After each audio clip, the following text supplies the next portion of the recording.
Welcome. Welcome to a new school year.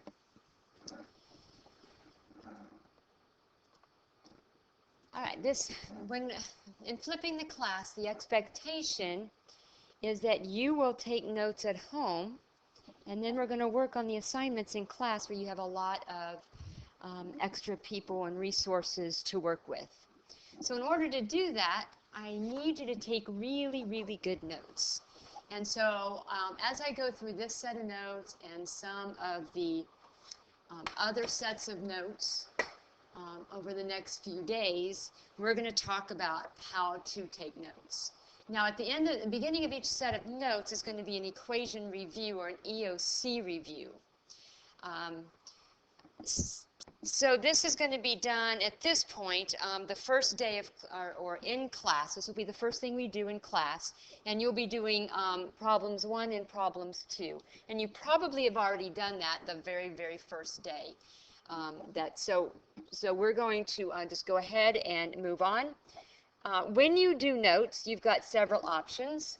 If this is your sheet of paper, then one of your options would be to take notes on this side with the definitions, equations, and what I write, and then you could use this part of the page for the you tries. You are going to have problems that I'm going to expect you all to do as I teach so that you have an opportunity to try it before I go on and build on that concept.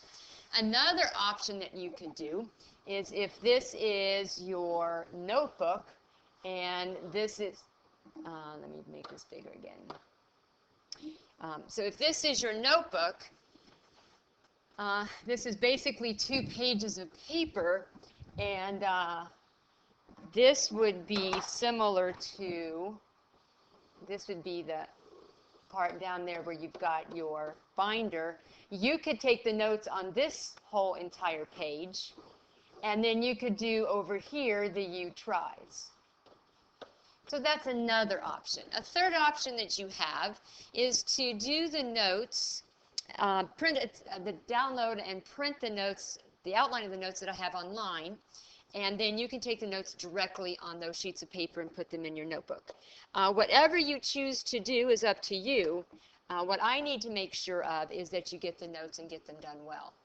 All right, so our objectives, this is not Common Core yet, this is not geometry yet, but we're going to be doing a lot of equation solving. So I want to make sure that we're all up to speed on our equation solving.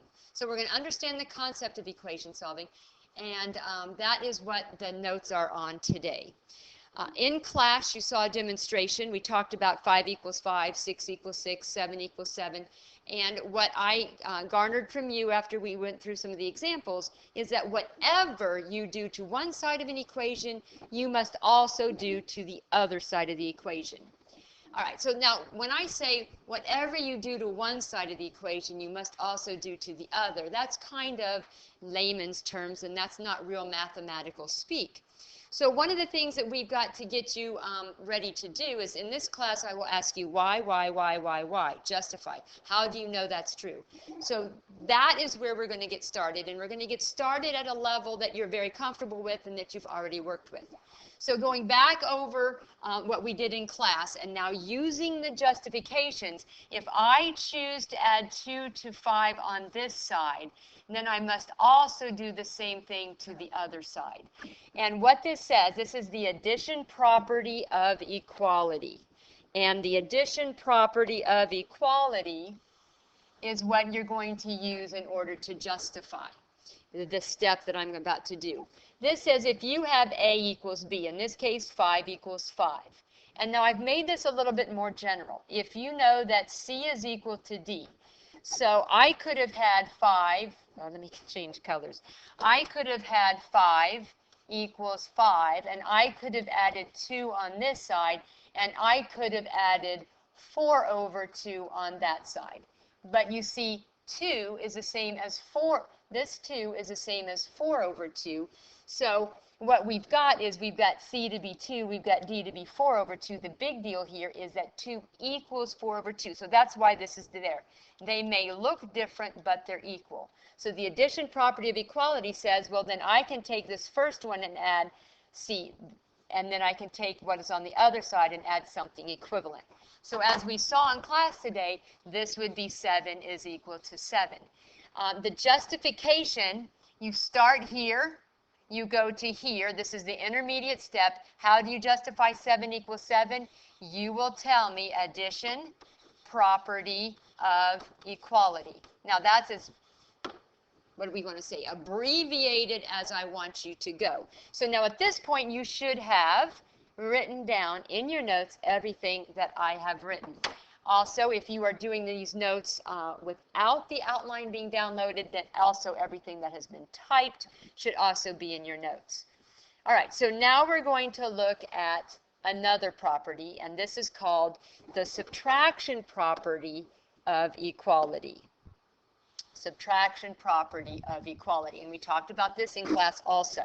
So if I have 9 is equal to 9, then this says if I choose to subtract 4 on this side, then I can also, in fact I have to subtract 4 on the other side. Subtraction property of equality says if we start with something that is equal, A equals B, then we can subtract C from A as long as if we subtract D from B,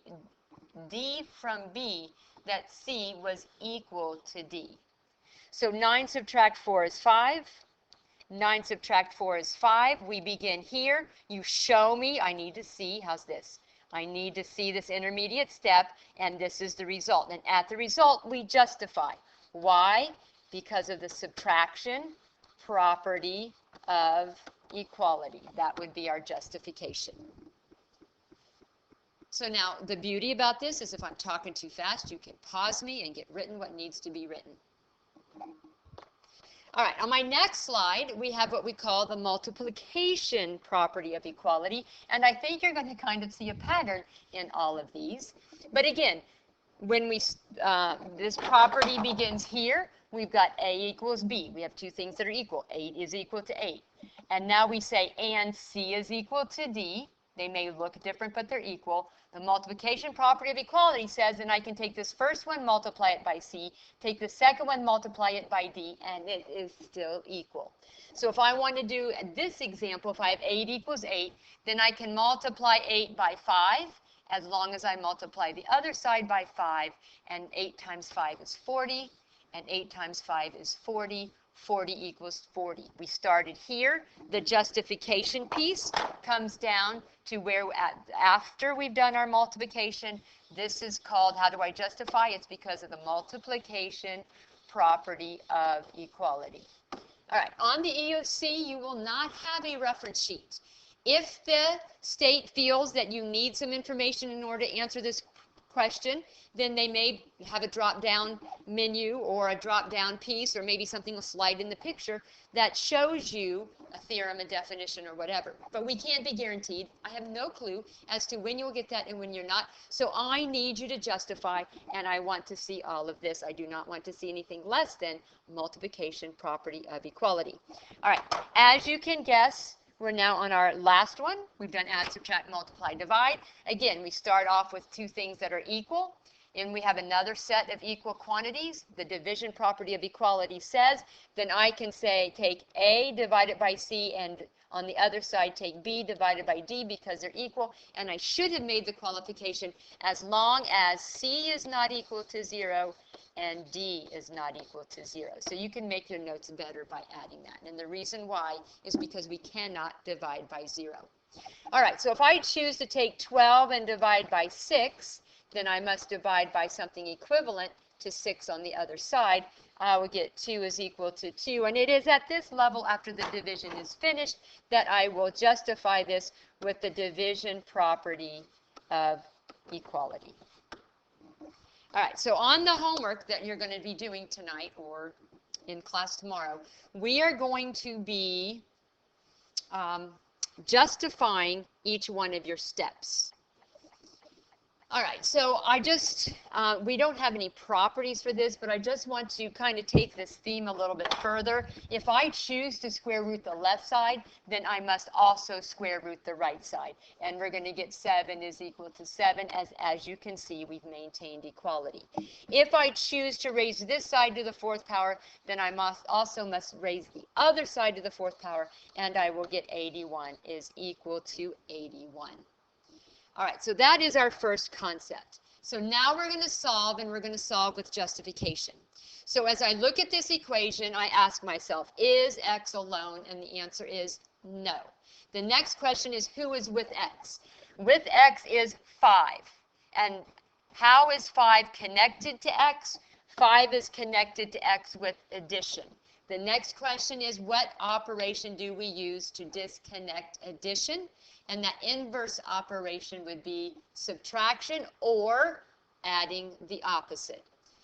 All right, so then the next question that comes up, do I add the opposite of 5 to both sides, or do I add the opposite of 8 to both sides? And if you are ever in doubt, it's always, we want to get x by itself. So in order to get x by itself, we must disconnect whatever is attached to x, and that would be a 5. So I am going to choose to add the opposite of 5 to both sides. I'm going to add a negative 5. You could subtract 5. It's up to you. 5 subtract 5 is 0. Notice that's going to be a positive x is equal to 8 subtract 5 is 3. How do we justify this step? We justify this step because it's the addition property of equality. Because what did we do to get here? We added the opposite. Now, let me stop here for a minute.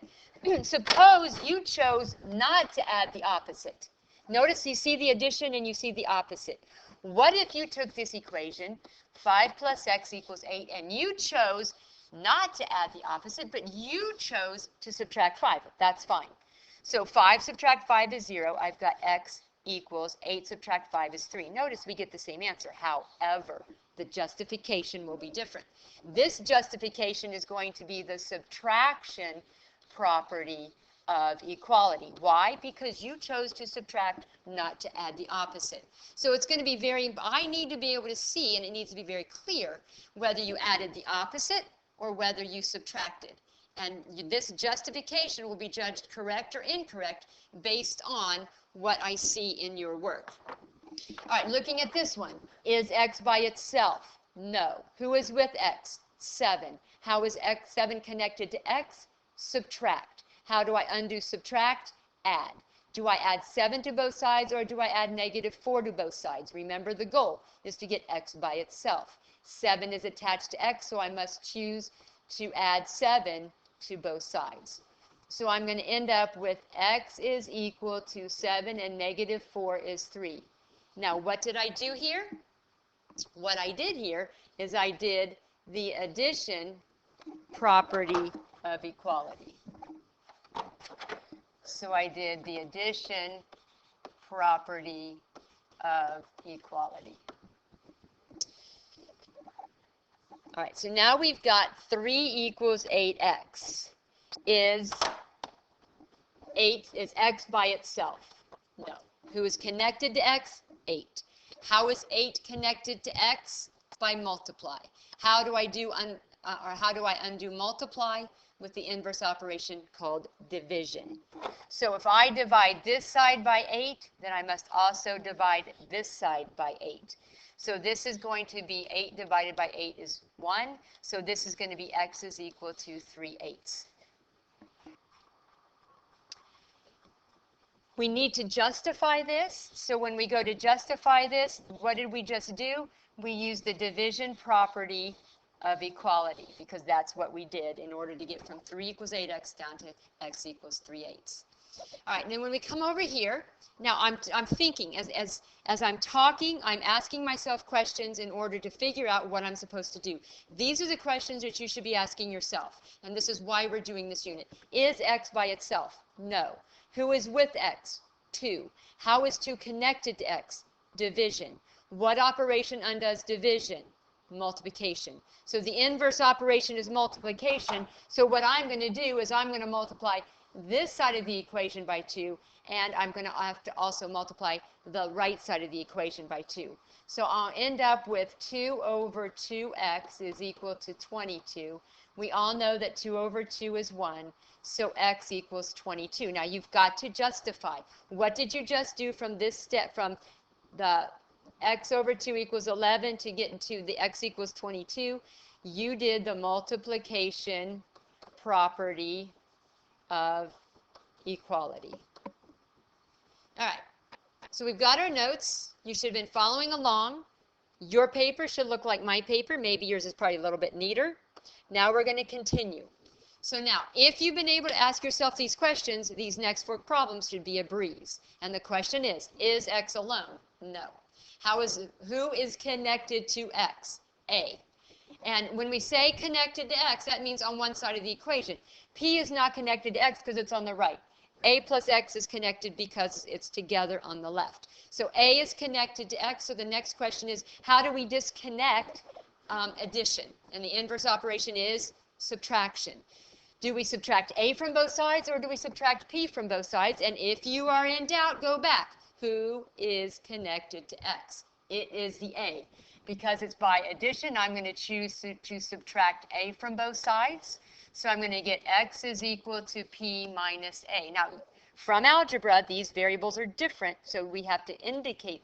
That's as good as it gets. We indicate the subtraction. We can't actually subtract them because we don't know what number they represent. Now you must justify. What did you just do? You did the subtraction property of equality. Next example, let's come down here. My next example is x over d equals p. Is x by itself? No. Who's connected to x? D. How are they connected? Division. How do we undo division?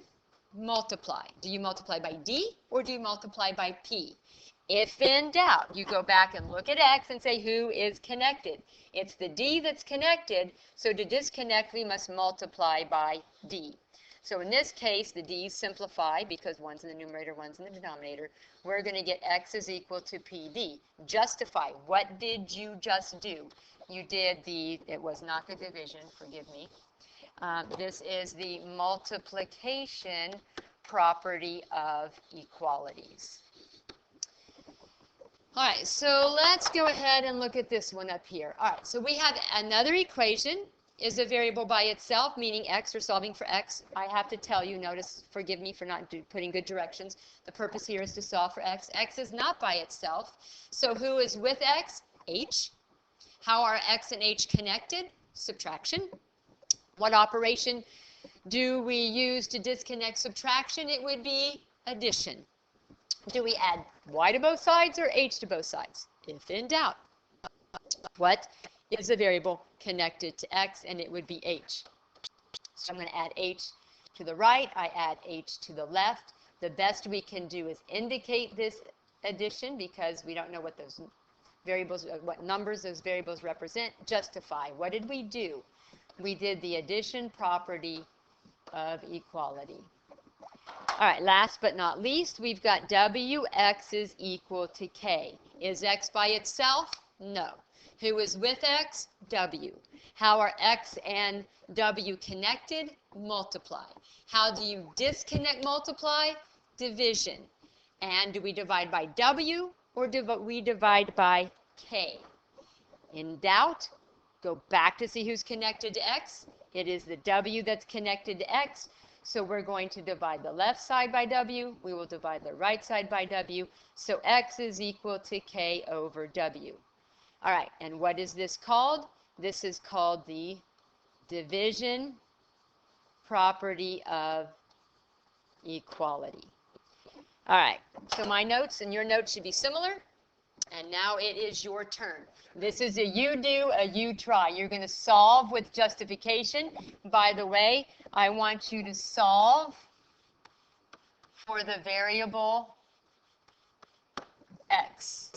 So depending on where you want to put this, whether you've done it a 2-column, whether it's on the other side, what I do want you to do every time you do a you try, I want you to write the problem and I want it highlighted.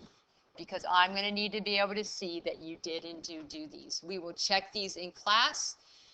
This is the end of this day's notes. So you are not finished until you have completed problems 1 and problem 2. Welcome to geometry.